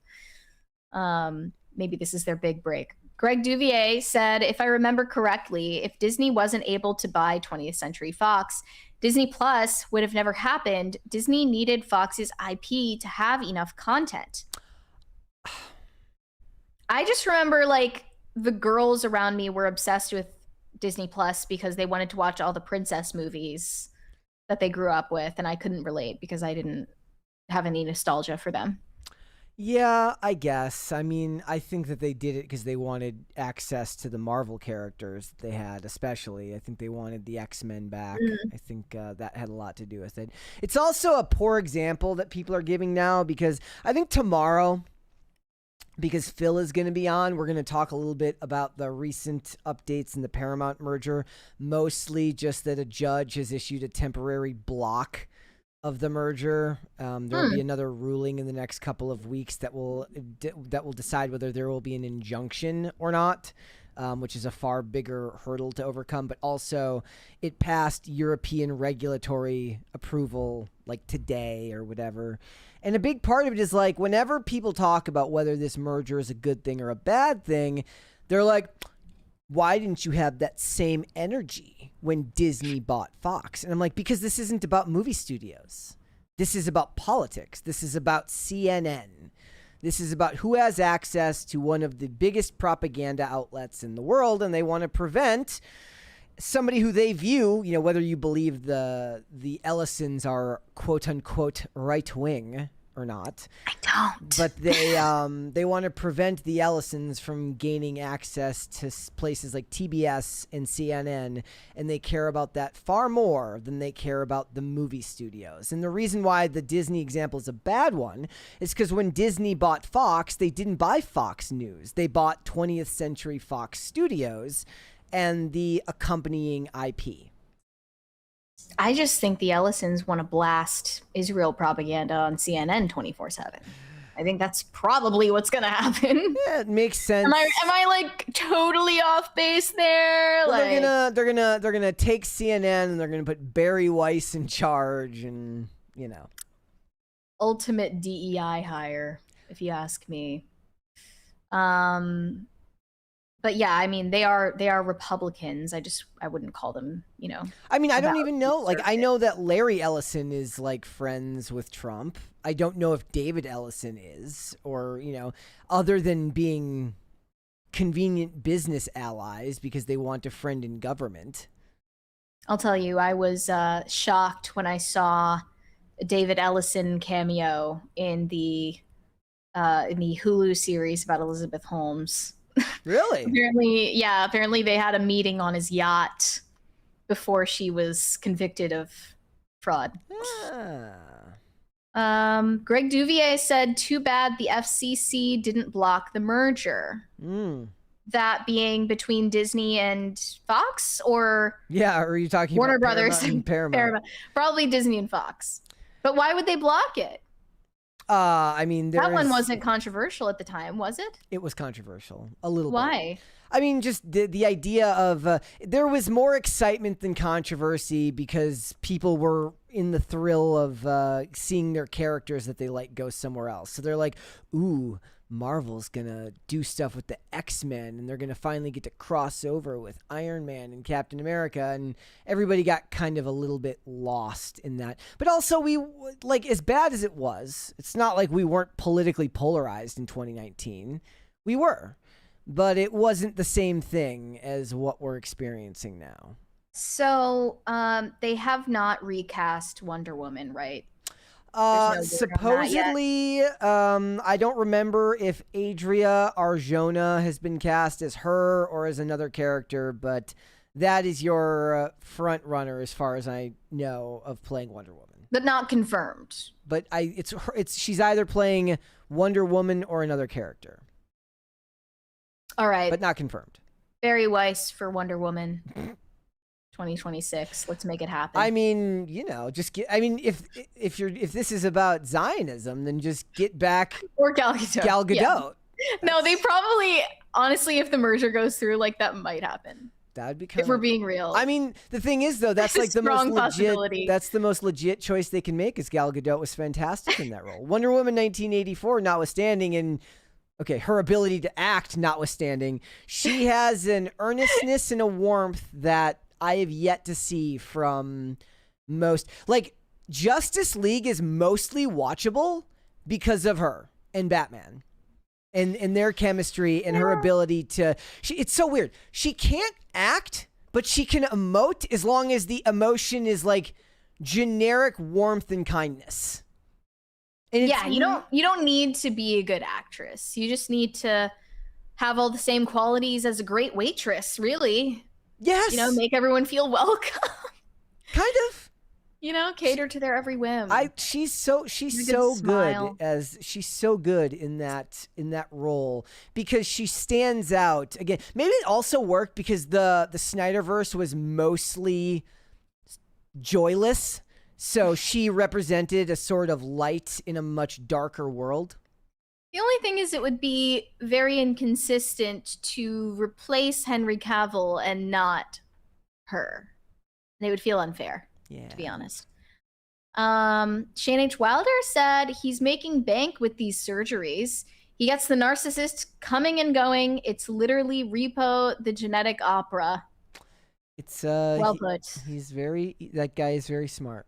Well, of course, his website is implying if you went to one of those other big bad plastic surgeons who did it wrong, I'll come and fix their mess.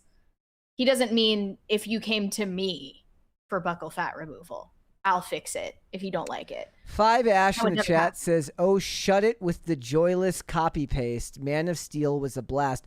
Man of Steel was a fine movie, and I think that there's a lot to enjoy about those films, but to call them like bright and playful is a bit ridiculous. I'm not even saying what is the joyless copy paste? Is he just saying everyone that's a general complaint of the Zack Snyder films. And that's not to say that it's inherently a bad thing. It can be a bad thing when it gets overwrought and overdone, like when they made the Justice League Extended Edition, or even in the intro, where a guy outside a building like knocks over like a crate of apples and they fall in 200 frames per second to this song and stuff like that. I more than most defend a lot to do with the Snyderverse, because although Man of Steel isn't a movie that I rewatch, I do rewatch Batman vs Superman the Extended Edition fairly regularly, and I think it offered a unique counter to Marvel at the time, which had this inability to take itself too seriously in most of their major properties, Captain America, Winter Soldier notwithstanding. I just think that maybe kind of like George Lucas in the prequels, Zack Snyder needed somebody to rein him in sometimes. Perhaps. Just for posterity's sake, was it a cart of oranges or of apples? I have it was a cart of fruit of something, and a guy's like outside a store as this song plays and he knocks it over. Cabbages. And I was like, bro. But what if it were the remix, like that's like, you spin me right round, and that's just the orange falling to the ground in slow-mo. And I did like Ben Affleck in that role, and I thought that that it worked for the most part. It just didn't have the best time connecting with other people, I guess. Not that those movies didn't make a bunch of money. I mean, they did. They just, it is what it is. It didn't, as much as it made, somebody can look it up. How much did Batman vs Superman make at the box office? Somewhere between 800 million and $1 billion. And whatever people want to say, that's a lot of money. But before 2015, nobody would have imagined a Batman vs Superman movie making less than $1 billion. Yeah, that was 874 million. Like that's like back in that at that time period, nobody would have imagined a movie with Batman and Superman facing off in live action making less than $1 billion. Yeah. Robert DeLera said all those Hollywood personal trainers are being put out of business with their celebrity customers using Ozempic and body cosmetic surgeries. I mean, beg to differ, honestly, because I mean, if they're not trying to have horrific complications and side effects from Ozempic, you are instructed to pair it with a healthy diet and exercise, especially building muscle to counteract the muscle wasting and therefore the risk of bone wasting as a result of abusing it. So, I mean, if anything, the personal trainers might have more work on their hands. If everyone's on it, you have to work extra hard to counteract the side effects.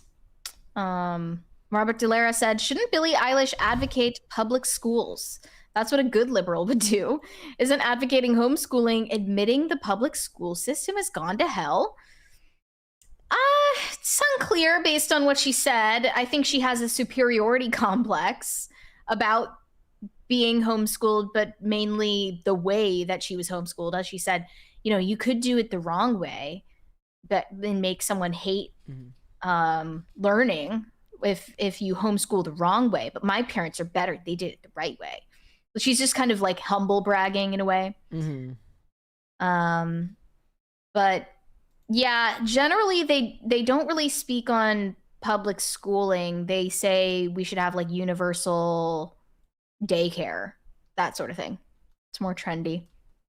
Shane H. Wilder said she probably could have had a better education in public school, which is sad to say. And why throw shade at broccoli? Broccoli is the shit. Well, she was saying, if you force someone to eat broccoli, then they're going to hate it.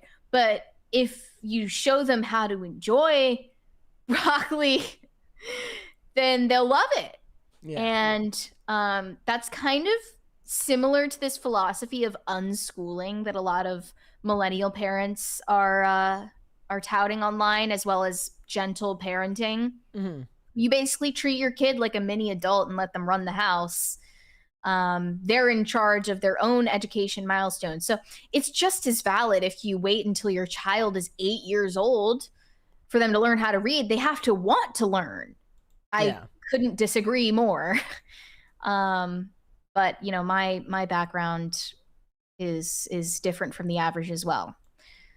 My schools were very strict, as you all know. It was oranges, ladies and gentlemen. Okay, because I could have sworn you said it was like an orange cart the first time you mentioned it, but then it's apples. Oh wait, no, they're not oranges. I don't know. Are those pears? Are they grapefruit? I don't know what those are. Oh, those are mangoes. Mangoes. Okay. Well, this guy was pissed, and it was a world in chaos. Because look at his onions. It was a world in chaos because Superman was dead, and thus everything falls in slow motion. Damn, that's crazy. It makes me emotional just thinking about it. All of those mangoes falling. If I'm being honest right now, I could have swore there. Wow. Oh, that's great. Lawson said $2 for Karen HOA rep Victorian dime piece Mary. Thank you.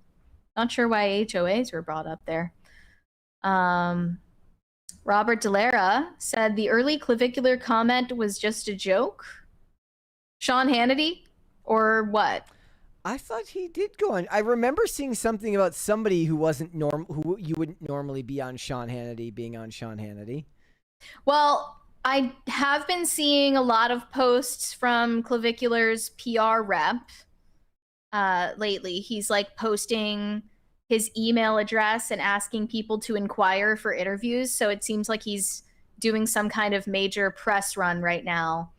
I probably could reach out, but I don't really have any interest in talking to Clavicular ever. We have a 20 from Pop Culture Junkie that I missed. I apologize. He says, I know for a fact that talk inside and outside of News Corp after the Fox sale was that Rupert took Iger to the cleaners, seriously picked his pockets, paid way too much. I don't remember how much that cost Disney. Boston said now it's the right-wing Avengers Civil War. If you know, you know. But so who are the right-wing Avengers? 71 billion they paid for Fox. Huh? Yeah.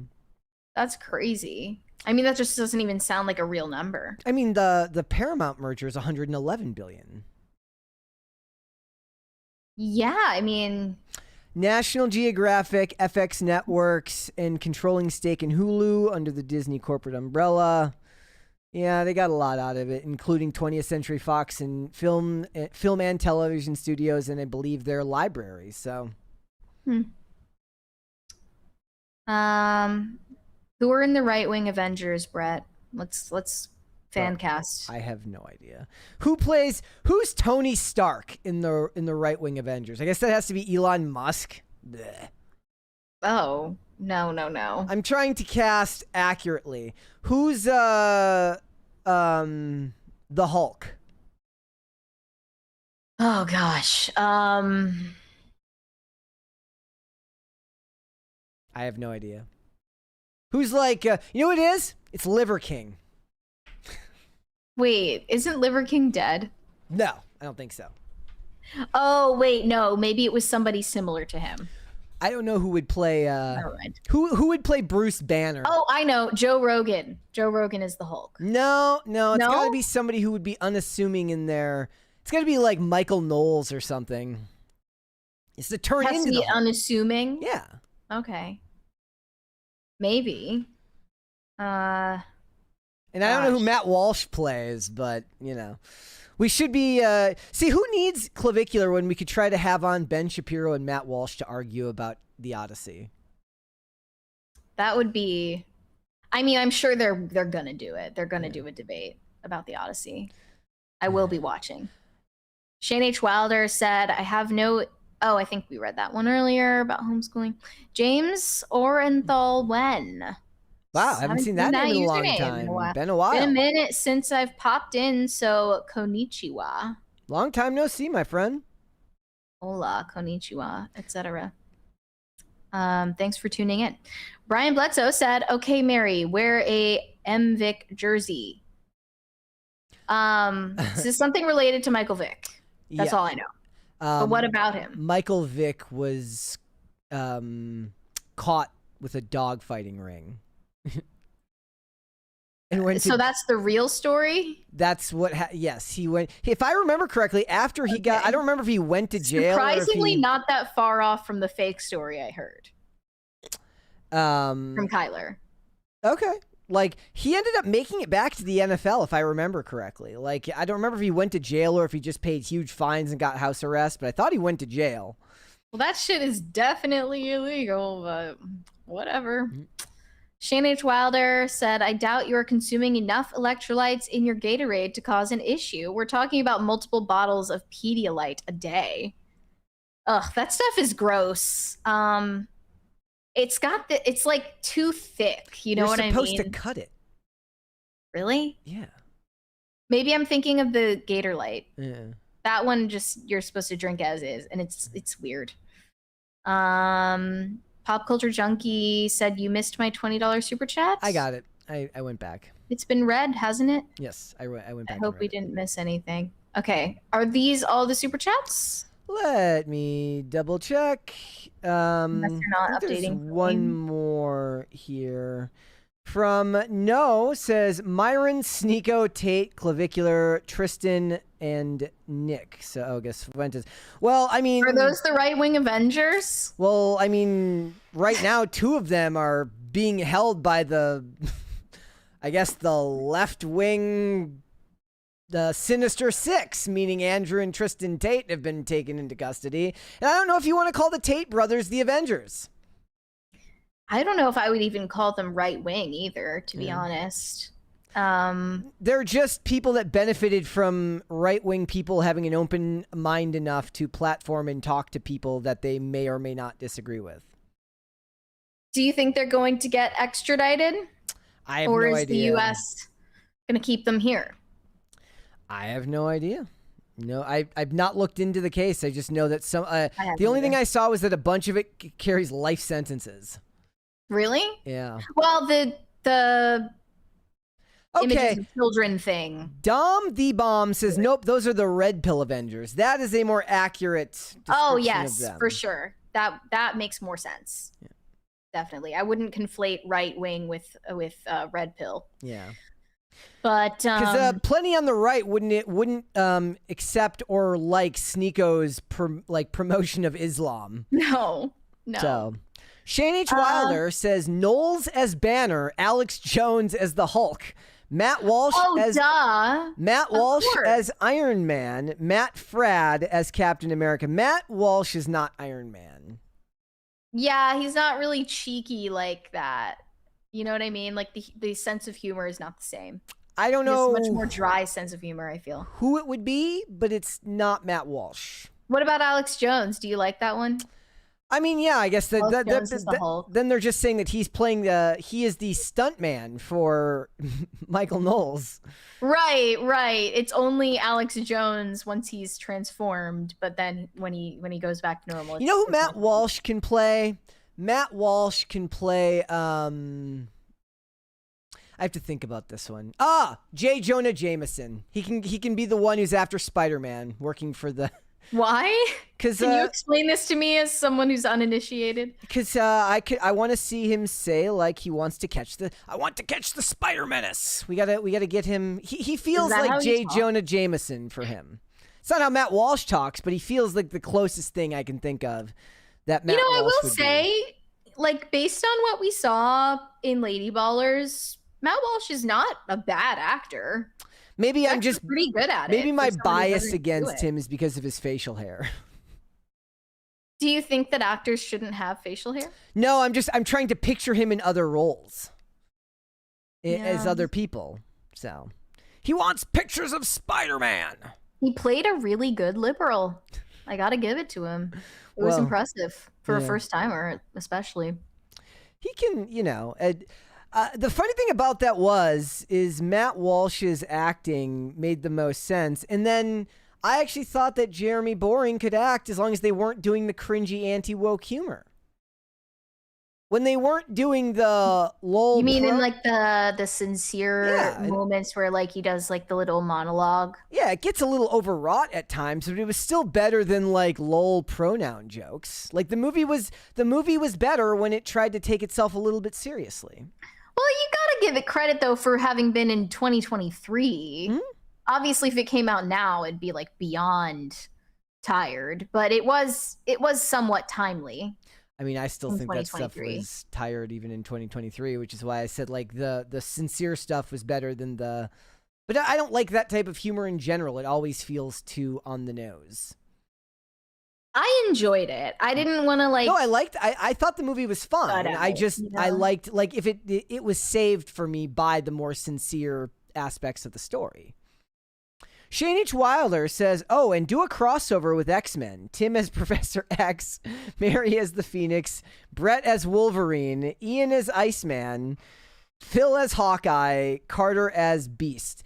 Okay, I mean Phil as Hawkeye makes perfect sense, I guess. Why? Because Phil trains with firearms, so he'll be able to shoot a bow and arrow if he trains hard enough. Yeah. I like the idea of you as Wolverine in that. Well, I'm sure. I think I am canonically pretty close to Wolverine's canonical height. Not Hugh Jackman height, but like story height. How tall is? I think he's 5'4" in the comics. Well, Hugh Jackman. He's like 6 feet. Really? Yes. What? How did they possibly make him look? They like didn't. The They didn't bother. They didn't bother trying to Oh. make him look short, like the character. Wow, that's is. crazy. Yeah. Yes, Mary can play She-Hulk. You can do justice to She-Hulk. Really? Yes. I don't want to be green though. It's not my color. Well, then we'll just Definitely not a flattering color on me. We will do a stunt casting, just like Bruce Banner being played by one actor or by one person, and then Alex Jones playing the Hulk. So we'll have I don't know who's somebody that who could play She-Hulk. Who's a tall conservative woman, or somebody in the space. Lauren Southern is pretty tall. That was the first thing I was gonna say. I say that or Lisa. Sorry about the Wonder what's happening. sirens. They're saying he's 5'2", and she is 4'10" or something. Andy Panda says that. Who is? Wolverine. Wolverine is 5'2"? I thought he was Canonically? 5'4", but I was off by a couple. Okay. All right. Ladies and gentlemen, that's a fantastic amount of fan casting that we just did there. That was who would play Black Widow then? From the right wing? Yeah. Hmm. Do we have any? Are there Is any there redheads? a redhead? Would it be Josie? I guess it would have to be Josie. I can't think of another redhead in the space. Yeah, it's a little bit derivative, but we'll go with it. All right. Having the only redhead have redhead in their name, makes it seem like there's a... yes, Phil could play Deadshot, but Deadshot is a DC character. We'll have to workshop this stuff. Oh, he can play Deadpool. Deadpool, we'll have Phil play Deadpool. Though Really? we might need... I don't want to do that to him. He's better than that. We need somebody more jokey to play Deadpool. I guess he could pull it off. Yeah. We'll have to figure it out. Who could play Deadpool? Well, while we do the outro, I want everybody's options on who they think would play Deadpool. Wait. We have to fan cast Tim before signing off.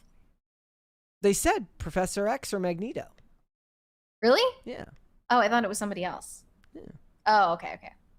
There you go. Yeah.